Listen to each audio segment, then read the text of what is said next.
A'udzubillahi minasyaitonirrajim. Bismillahirrahmanirrahim. Alhamdulillahirabbil alamin. Wassalatu wassalamu ala asyrofil anbiya'i wal mursalin wa ala alihi washabbihi wattabi'in. Rabbi shrah li sadri wa yassir li amri wahlul 'uqdatam min lisani yafqahu qawli. Allahumma sholli ala sayyidina Muhammad wa ala ali sayyidina Muhammad. Assalamualaikum warahmatullahi wabarakatuh. Sobat Winner semuanya yang dirahmati oleh Allah Subhanahu wa taala dimanapun berada. Saya mendoakan semoga sobat winnerku semuanya selalu dalam keadaan sehat walafiat, dilimpahi rezeki yang halal, yang berkah, yang thayyib, yang manfaat. Semoga sobat winnerku semuanya yang saat ini mungkin masih terlilit amanah-amanah hutang, baik riba maupun non-riba. Semoga Allah segerakan kita semuanya terbebas dari hutang, baik itu riba maupun non-riba, dengan cara-cara Allah yang mudah. Tanpa harus menggali lubang yang baru, tanpa harus menyentuh kembali riba, tanpa harus menjual aset, tanpa harus direndahkan, dicaci maki, dikuncing, diolok-olok, dihina, diintimidasi, ditekan oleh manusia lain. Semoga sobat winnerku semuanya yang saat ini mungkin sedang menghadapi kesulitan-kesulitan hidup, semoga Allah bukakan pintu-pintu kemudahan. Dan untuk sobat winnerku semuanya yang saat ini mungkin sedang bersedih hati, semoga Allah angkat kesedihannya, Allah gantikan dengan kebahagiaan. Buat sobat winnerku semuanya yang saat ini mungkin masih belum memiliki pasangan hidup, semoga Allah segerakan untuk menuju halal bersama dengan jodoh yang terbaik dari sisi Allah Subhanahu wa taala.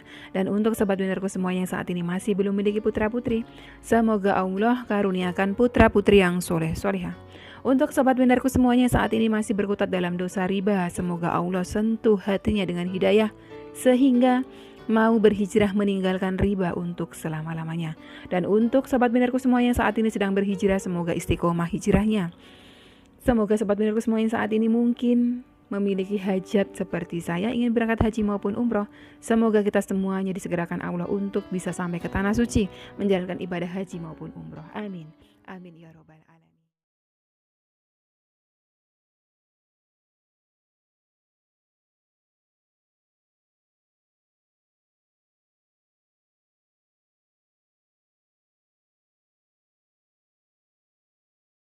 Masya Allah, tabarakallah, alhamdulillah, puji syukur kehadirat Allah Subhanahu wa taala yang senantiasa mencurahkan rahmatnya, kasih sayangnya, ridhonya untuk kita semuanya. Terus bersyukur, terus berbaik sangka kepada Rob kita, sobat winnerku, karena keduanya akan menghadirkan ridhonya Allah. Masih pembahasan seputar dosa riba. Ini sangat menarik sekali di channel saya. Selalu saya kupas tuntas tentang dosa riba. Karena perbuatan riba masuk ke dalam kategori 10 dosa besar, ini gak main-main. Tapi yang jadi masalah adalah manusia pada umumnya, khususnya yang tinggal di negara kita di Indonesia ini, menganggap itu hal yang lumrah. Kenapa? Karena mulai dari kecil kita melihat di sekeliling kita banyak sekali praktik-praktik riba. Perbankan menyuguhkan fasilitas-fasilitas riba, pinjaman riba. Koperasi kecil-kecil bahkan di pedesaan-pedesaan, setiap jengkal ada koperasi riba. Bahkan gak cuma yang berdiri gedungnya, tapi keliling bank titil, ya kan, orang Jawa bilang bank titil. Ada yang sebut bank plecit, ya kan, yang keliling ke rumah-rumah, mingguan nare, harian nare gitu ya, itu juga fasilitas riba. Nah, karena terlalu banyaknya praktek riba ini menjamur ya, bak jamur di musim apa tuh? Musim hujan ya. Itu istilahnya, itu menjamur di mana-mana. Bahkan untuk dapat motor mudah sekali. Cukup bayar 50.000 biaya admin bisa bawa pulang motor. Itu apa? Riba. Kenapa riba? Itu leasing yang bayar. Uang dengan uang. Mau beli handphone pun sama, praktik riba di mana-mana. Jadi karena atas dasar itu, sehingga seolah-olah praktik riba ini biasa saja, padahal riba itu adalah dosa besar. Bagaimana Al-Quran kemudian menurunkan hukum-hukum tentang riba ini? Ya, surah Al-Baqarah ayat 275 hingga 279. Allah mengharamkan riba, Allah menghalalkan jual beli. Siapa saja yang menjadi pelaku riba, umumkanlah perang terhadap pelaku riba. Berarti dia sedang menantang Allah dan Rasulnya. Na'udzubillah min dzalik. Jadi kalau panjenengan sudah sadari riba itu adalah sudah 10 dosa besar. 10 dosa besar, ya kan? Dan panjenengan sudah tahu konsekuensinya bagaimana. Terlilit amanah hutang riba itu nangis darah. Terlilit hutang riba itu sengsara. Terlilit hutang riba itu di dunia udah sengsara, di akhirat pun juga sengsara. Kalau sudah tahu seperti itu, segeralah bertaubat. Jangan ditunda-tunda. Lakukan taubatan nasuha. Ya, lakukan taubatan nasuha. Kalau siangnya panjenengan sudah dengar kajian-kajian dari ulama kita tentang dosa riba, jangan tunda, jangan tunggu entar besok, jangan tunggu. Karena apa? Keburu iblis dan antek-anteknya dan juga keturunannya membisikkan godaan-godaannya, membisikkan was-was syaitan. Dalam surah Al-A'raf ayat ke-16 ke-17.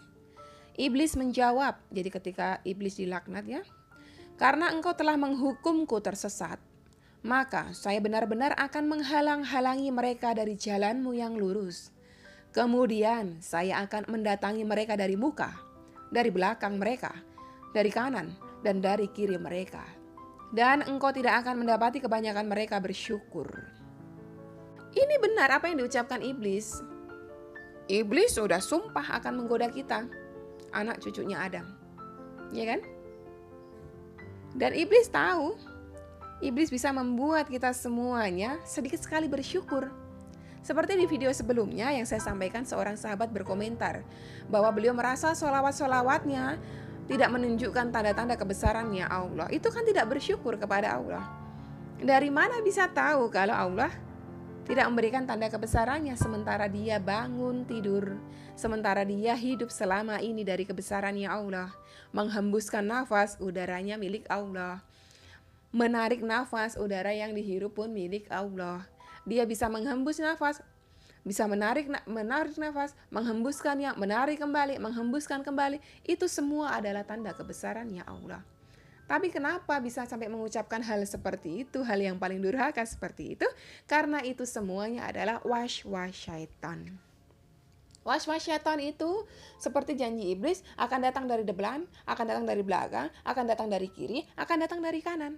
Dari segala arah kita ini dikepung sama yang namanya was-was syaitan. Maka dari itu kalau panjenengan sudah sadar melakukan dosa besar bernama riba, segeralah bertaubat, jangan tunggu entar, jangan tunggu besok. Jenengan dengar jam 9 siang, jam 9 pagi, panjenengan langsung lakukan sholat taubat. Ya, tapi kalau panjenengan pengen lebih afdol lagi, seperti pendapat kebanyakan ulama, lakukanlah taubatan nasuhanya, sholat taubatnya di 2/3 malam, di waktu mustajab. Di saat itu adalah waktu yang sepi sunyi. Kalau saya nih ya, saya termasuk orang yang imannya lemah, tidak mudah untuk bisa khusyuk, saya memilih waktu di 1/3 malam, di 2/3 malam. Ketika orang-orang di sekitar saya terlelap dalam tidur, saya bangun di situ untuk melakukan sholat taubat. Dulu pada saat saya masih terlilit amanah hutang riba, saya sering sholat taubat di jam-jam seperti itu. Nah sekarang kalau itu adalah tadi waktu yang mustajabnya, waktu yang sangat baik memohon kepada Allah, sekarang kita bahas untuk waktu-waktu yang Allah larang kita melakukan sholat taubat. Akan melakukan sholat kita dilarang di waktu-waktu ini. Pertama, mulai dari terbit fajar kedua hingga terbit matahari, ya. Jadi setelah subuh itu, kalau sudah agak-agak dilihat di di langit itu sudah semburat-semburat merah, jangan lakukan sholat, gitu kan? Sholat taubat nggak boleh di jam itu. Hingga terbit matahari. Yang kedua, saat matahari udah terbit hingga matahari naik sepenggalah. Tunggu 15 menit. Matahari terbit misalnya jam 6 pagi di tempat jenengan. Tunggu 15 menit. Paling aman tunggu 30 menit baru lakukan sholat. Termasuk sholat duha. Ya, sholat sunat duha pun jangan lakukan di waktu matahari terbit. Selanjutnya, saat matahari persis di tengah-tengah hingga condong, hingga terlihat condong, pas di atas kepala itu jangan. Makanya sholat duhur itu nggak tepat waktu, nggak tepat di ini matahari di atas kepala kita. Yang selanjutnya, setelah sholat asar hingga matahari tenggelam. Maka dari itu tidak ada sholat sunnah ba'diyah asar, ya, jangan lakukan sholat di waktu itu. Ketika menjelang matahari tenggelam hingga benar-benar sempurna tenggelamnya, gitu ya. Jadi kalau paling aman mau melakukan sholat taubat, ya kan, misalnya jangan dengar nih nasihat-nasihat tentang sholat taubat, kajian-kajian dari para ulama kita. Jangan tunda, tunggu. Bikin alarm jam 2, jam 3 saya sholat taubat. Karena apa? Kalau panjenengan tidak segerakan, nanti tarsok-tarsok, was-was setan akan masuk ke situ. Akan menghembuskan, udahlah nggak usah sholat taubat. Ya kan? Nggak usah. Toh kamu masih ada utang ribamu, masih lama, masih 2 tahun, masih 5 tahun. Nggak usah sholat taubat. Jam segitu jam enaknya tidur. Nanti setan akan terus menghembuskan kepada kita. Apa pentingnya melakukan taubatan nasuha? Penting sekali. Karena apa? Karena kita tentunya mengharap ampunannya Allah. Allah memang perintahkan kita untuk melakukan taubatan nasuha. Apa itu taubatan nasuha? Adalah sebaik-baik taubatan. Memohon ampun dengan sungguh-sungguh. Yang namanya taubatan nasuha itu, satu, menyadari kesalahan, kemudian memohon ampun, dan berjanji tidak akan mengulangi lagi. Kalau sudah tahu dosa riba menyesatkan, dosa riba menyengsarakan, ya kan? Dosa riba membuat hidup kita terpuruk, ya jangan diulangi lagi, gitu. Kalau sudah tahu mohon ampun, ya jangan lagi nyentuh lagi. Hari ini mohon ampun, besok minjol lagi. Hari ini mohon ampun, besok ngajuin lagi pinjaman di koperasi. Nah, sama aja panjenengan sedang mempermainkan hukumnya Allah. Dengan memohon ampun kepada Allah melalui taubatan nasuha tadi, sholat taubat tadi, insya Allah Allah ampuni seketika itu. Kalau Allah sudah ampuni, insya Allah ridhonya Allah turun, rahmatnya Allah turun. Perlahan-lahan nanti kita akan dikeluarkan dari situasi sulit, dikeluarkan dari lilitan hutang. Umi, apakah sholat taubat ini dilakukan sekali saja? Panjenengan bisa lakukan beberapa kali. Ketika hati panjenengan merasa gundah, merasa gelisah karena bayang-bayang dosa riba itu, panjenengan lakukan lagi sholat taubat. Ya, mohon ampun kepada Allah. Perbanyak istighfar setelah sholat taubat. Insya Allah pasti Allah ampuni, pasti Allah ridhoi panjenengan. Tidak mungkin tidak. Barang siapa saja yang mohon ampun kepada Robnya, selagi panjenengan masih bernafas mohon ampun kepada Allah, Allah pasti akan ampuni. Tidak mungkin tidak. Sekarang setelah mendengar video saya ini, segerakan bertaubat, ya kan? Coba renungi kemarin-kemarin berapa tahun panjenengan nyemplung ke dalam dosa riba. Hati jenengan tenang enggak? Hidup jenengan bahagia apa enggak? Gitu kan? Kalau jawabannya enggak, berarti itu semua dikarenakan dosa-dosa riba yang melekat di dalam tubuh panjenengan. Ya kan? Kenapa rumah tangganya tidak tenang? Mungkin karena dalam rumah tangga itu berkutat ya di dalam dosa riba. Maka dari itu segeralah bertaubat. Coba renungkan selama ini fadilahnya apa, manfaatnya apa. Selama saya ngambil riba, ada nggak manfaatnya? Saya ngambil motor dari riba, ada nggak manfaatnya? Saya ngambil mobil dari riba, rumah dari riba, ada nggak manfaatnya? Jika ternyata lebih banyak mudaratnya, lebih banyak kesengsaraannya, segeralah bertaubat. Segeralah bertaubat. Dan panjenengan semuanya yang sedang mengklik video ini, itu semuanya panjenengan dituntun oleh Allah untuk sampai ke video ini. Dan alhamdulillah harapan saya semoga video ini menjadi wasilah hidayahnya Allah untuk panjenengan bertaubat dari dosa riba. Semoga kita semuanya, anak cucu kita dijauhkan dari dosa riba. Sampai di sini dulu sobat widarku video kali ini, semoga bermanfaat buat panjenengan semuanya.